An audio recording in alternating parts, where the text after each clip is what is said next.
जिस शख्स को सादिक और अमीन करार दिया गया हो वो अपनी अहलिया के साथ मिलकर 190 मिलियन पाउंड का डाका मारता है, 70 अरब रुपया डकार जाता है, उसके एवज ज़मीनें ली जाती हैं, माली बेनिफिट्स लिए जाते हैं। मैं भी पाकिस्तान की 26 करोड़ अवाम से पूछना चाहता हूँ कि आज पाकिस्तान का सबसे बड़ा चोर कौन है। एक मरतबा फिर उसने वही नफरत का बीज बोने के लिए नवाज शरीफ साहब के ऊपर इल्ज़ाम लगाया है। क्या नवाज शरीफ साहब ने को ये मशवरा दिया था कि आप कोर कमांडर के घर जिना हाउस में जा दौड़े? क्या नवाज शरीफ साहब के कहने पर इमरान नियाजी का भांजा कोर कमांडर का यूनिफॉर्म पहनकर वहाँ पर ललकारता था फौज को? क्या वो नवाज शरीफ साहब ने कहा था? मेरा ख्याल है कि इसके पागलपन ने आगे ही मुल्क का दिवालिया किया और फिर मुल्क को ये इंतशार की तरफ घसीट रहा है। मैं हैरान हूँ कि पाकिस्तान की तारीख का सबसे बड़ा करप्शन का स्कैंडल 190 मिलियन पाउंड का,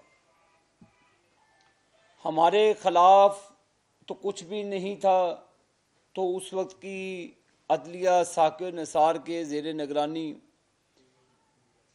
JIT बनाई गई।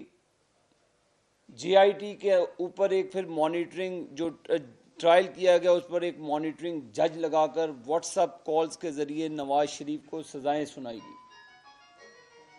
एक तरफ open and shut case 190 million pound जो पाकिस्तान की अमानत थी, ये कोई केस पाकिस्तान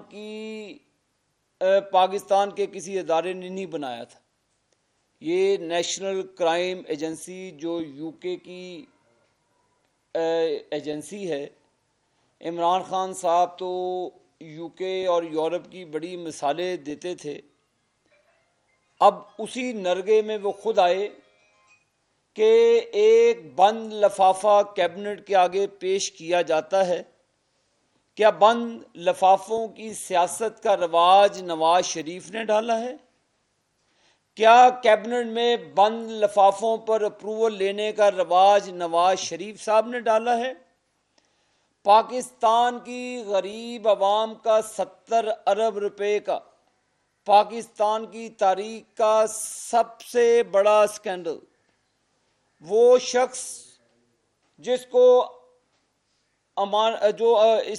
इसको दयानतदारी का सर्टिफिकेट दिया गया, इसको ईमानदार करार दे दिया गया, सादिक और अमीन, जो हजूर अकरम सल्लल्लाहु अलैहि वसल्लम की ज़ात के अलावा कोई दुनिया में सादिक और अमीन हो ही नहीं सकता। लेकिन जिस शख्स को सादिक और अमीन करार दिया गया हो वो अपनी अहलिया के साथ मिलकर 190 मिलियन पाउंड का डाका मारता है, 70 अरब रुपया डकार जाता है, उसके एवज ज़मीनें ली जाती हैं, माली बेनिफिट्स लिए जाते हैं। उसके ऊपर कोई JIT नहीं बनती, उसके ऊपर कोई साकिब निसार नहीं बोलता, उसके ऊपर कोई मॉनिटरिंग जज नहीं बनता। मैं आज पाकिस्तानी अवाम के साथ भी मुखातिब हूँ को जिसको धोखा दिया गया, ने पाकिस्तान का ख्वाब दिखाया गया, पाकिस्तान के तमाम शुरफा और लीडरशिप की पगड़ियाँ उछाली गई, उनको चोर और डाकू के खिताबों से नवाजा गया। अब मैं भी पाकिस्तान की 26 करोड़ अवाम से पूछना चाहता हूँ कि आज पाकिस्तान का सबसे बड़ा चोर कौन है?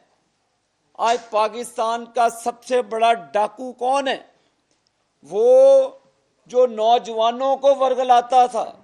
मैं पाकिस्तान के नौजवानों से भी मुखातिब हूँ कि आपको नए पाकिस्तान के ख्वाब की ताबीर के लिए उसने हमें चोर और डाकू करार दे दिया। عمران خان ہمیں کسی عدالت میں نہیں لے کر گیا، یہ میرے پاکستانیوں یو کے کی جو نیشنل کرائم ایجنسی ہے اس نے پاکستان کا لوٹا ہوا 190 ملین پاؤنڈ، پاکستان کی حکومت جو سلیکٹڈ حکومت تھی جس کا سربراہ اس وقت عمران خان تھا، عمران خان کی کیبنٹ کے وزراء، ان کے جو پرنسپل سیکرٹری تھے اعظم خان، وہ تمام اپنے سٹیٹمنٹ ریکارڈ کرا چکے ہیں۔ میں کیبنٹ کے وزراء بھی اس وقت بیٹھے تھے، میں نے کئی لوگوں کا بیان میری نظر سے گزرا کہ انہوں نے کہا جی ہمیں تو پتہ ہی نہیں تھا، ایک بند لفافہ آیا، بند لفافے کو کیبنٹ میں رکھا گیا تو وہ انہوں نے اپروو کروا لیا۔ میں کل زبیدہ جلال صاحبہ کا بھی سٹیٹمنٹ سن رہا تھا کہ انہوں نے کہا جی ہم نے آبجیکشن ریز کیا، جس پر عمران نیازی نے سخت خفتگی کا اظہار کیا۔ میں آنریبل جج صاحبان سے، ان میں سے کئی لوگ ابھی سپریم کورٹ کا حصہ ہیں، میں ان سے بھی مخاطب ہوں اور ان سے انصاف کا تقاضا کرتا ہوں کہ ایک اسٹیبلش جو جرم، جو اوفینس عمران نیازی پر ثابت ہو چکا ہے، اس کو کسی عدالت کے اندر لے جانے کی ضرورت نہیں ہے۔ جہاں پہ آج پاکستانیوں کے پاس بجلی کا بل دینے کے لیے پیسے نہیں ہیں، گیس کی قیمتیں آسمان کی طرف جا چکی ہیں، یہ اسی وجہ سے جا چکی ہے کہ پاکستان میں کرپشن کی بنیاد عمران نیازی پروجیکٹ کے ذریعے رکھی گئی، تمام لوٹا ہوا پیسہ سفید کروایا گیا، پھر عمران نیازی کے ذریعے جو 190 ملین پاؤنڈ آیا اس کے اوپر بینیفٹس لیے گئے۔ یہ اوپن اینڈ شٹ کیس ہے، کسی جے آئی ٹی کی ضرورت نہیں ہے۔ یہ 5 دن کے اندر ٹرائل مکمل ہو تو عمران نیازی کی چوری ثابت ہوتی ہے۔ یہ چور ہے، جعلی نکاح پہ میں نہیں جاتا، عدت والے نکاح کا میں نہیں پوچھتا، علماء اکرام کو میں بیچ میں نہیں لاتا کہ آپ عدت والے نکاح کو بیچ میں لائیں، کیونکہ اگر عدت کے نکاح کی بات کروں گا تو وہ کہے گا جی میرے پہ ذاتی حملہ کیا، آپ نے تو خاور مانیکا کے اوپر ذاتی حملہ کیا، ان کی غیر موجودگی میں ان کے گھر پہ ڈاکہ مارا۔ میں نہیں کہوں گا بھئی، بالکل یہ میں نہیں کہتا، یہ آپ کے جو دوست ہیں اون چودھری صاحب نے کہا، اور میں تو ان کی باتوں کو ریپیٹ کر رہا ہوں کیونکہ میرے قائد نے ہمیں گھریلو خواتین کی عزت کرنا سکھایا ہے۔ کبھی نواز شریف صاحب کے منہ سے یہ کبھی آپ نے گفتگو نہیں سنی، لیکن ایک کام صادق اور امین جو وزیر اعظم پاکستان کا رہ چکا ہو، بے نامی وزیر اعظم، وہ بے نامی ہے، پتہ نہیں کس کس کی بے نامی ہے، وہ اگر عدت میں نکاح کرتا ہے، وہ عدت میں بیٹھا 190 ملین پاؤنڈ چوری کر لیتا ہے، وہ عدت میں بیٹھا توشہ خانی کی چوریاں کرتا ہے، اس کو آپ گڈ ٹو سی یو کہتے ہیں۔